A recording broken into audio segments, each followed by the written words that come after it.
Hello everyone, कशा आहात सगळे? तर बघा, खूप विद्यार्थी मित्रांचे मेसेज येत होते की MAFSU भरतीवरती sir cut off video बनवा, कट ऑफ व्हिडिओ बनवा. तुमचे बघा, तर आज आपण घेऊन आलेलो आहे तुमच्या पोस्ट वाईज कट ऑफ आणि या प्रत्येक कॅटेगरीमध्ये पर्टिक्युलर पोस्टला कोणत्या कॅटेगरीचा किती कट ऑफ जाऊ शकतो आणि तुमचे हे पर्टिक्युलर बघा, हे तुमच्या सर्व सोशल मीडियावरती किंवा व्हिडिओच्या कमेंट सेक्शनमध्ये किंवा काही विद्यार्थी मित्रांसोबत बोलणं झाल्यानंतर हा कट ऑफ आपण कॅटेगरी वाईज बघा डिसाईड केलेला आहे. तर बघा, पर्टिक्युलरली हा फक्त एक अंदाज असतो बघा, 100% ॲक्युरेट राहील असा याचा काही उद्देश नसतो. तर बघा, नेक्स्ट बघू आपण तुमच्या पर्टिक्युलरली बघा कॅटेगरी वाईज कट ऑफ आपण लॅबोरेटरी अटेंडन्ससाठी बघा पर्टिक्युलर जर बघितलं आपण, एक हे लॅबोरेटरी अटेंडन्सचा आहे तुमचा. तर बघा, लॅबोरेटरी अटेंडंटमध्ये तुमचे बघा एक्सपेक्टेड कट ऑफ 200 पैकी तुमचा किती राहील. ओपनसाठी जर बघितलं आपण तर एक मॅक्स तुमचा हायेस्ट असू शकतो 175. किती असू शकतो? 175 हायेस्ट तुमच्या पर्टिक्युलरली ओपनचा 150 टू 175 या रेंजमध्ये राहील. बघा, लक्ष द्या. त्यानंतर बघा, ओबीसीचा कट ऑफ हा तुमच्या 146 टू 170 या कॅटेगरीमध्ये रेंजमध्ये असू शकतो.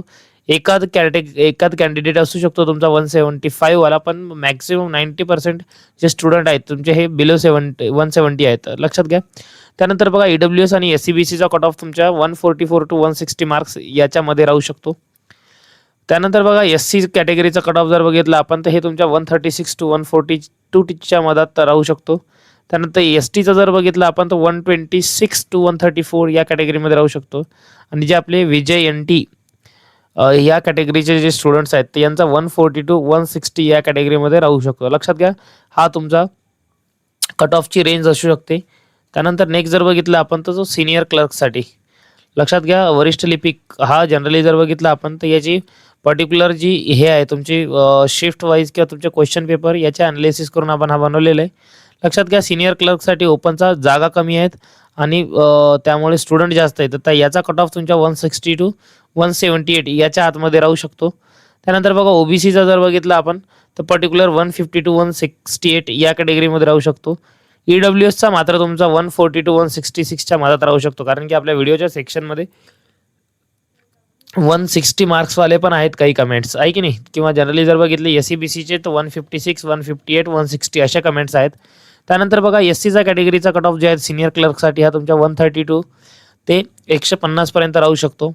त्यानंतर बघा, एस टीचा जर बघितलं आपण तर एस टी कॅटेगरीचा कट ऑफ कमी जाण्याची शक्यता आहे तुमची 122 टू 145 याच्याच रेंजमध्ये तुम्हाला बघायला भेटू शकते. कारण की जर बघितलं आपण तर एक तर नंबर ऑफ कॅन्डिडेट्स पण कमी होते एस टी आणि एस सीचे, आणि त्यानंतर तुमच्या पोस्ट पण कमी होत्या, 2-2, 3-3 मला वाटते अशाच पोस्ट होत्या. त्यामुळे जर बघितलं आपण एक तुमचा कट ऑफ कमी असू शकतो. त्यानंतर बघा, विजय एन टीची कॅटेगरी, विजय एन टी कॅटेगरीचे स्टुडंट्स तुमचा 138 टू 154 सिनियर क्लर्कला जर असतील तर तुम्ही एक सेफ झोनमध्ये आहेत. लक्षात घ्या, आपण बघितले एक पर्टिक्युलर बघा, अगोदर कोणती पोस्ट बघितली आपण, लॅबोरेटरी असिस्टंट, लॅबोरेटरी अटेंडंटची बघितली. त्यानंतर सेकंड बघितलं आपण सिनियर क्लर्क. यानंतर बघा, नेक्स्ट आहे तुमचं क्लर्क कम टायपिस्ट, म्हणजेच काय कनिष्ठ लिपिक, ज्युनियर क्लर्क ज्याला म्हणतो आपण. तर बघा, ज्युनियर क्लर्कचा जो कट ऑफ आहे हा जर बघितला आपण तर ओपनसाठी 172 पर्यंत जाऊ शकतो. त्यानंतर बघा, ओबीसीसाठी 170 पर्यंत जाऊ शकतो. ईडब्ल्यूएस आणि एसएबीसी तुमचा 142 टू 158 या कॅटेगरीमध्ये राहण्याची शक्यता आहे. एस सीचा जाऊ शकतो मॅक्स 149, पण 134च्या अबोव राहू शकतो, लक्षात घ्या. त्यानंतर एस टीचा जर बघितला आपण तर 125 टू 145 या रेंजमध्ये राहील.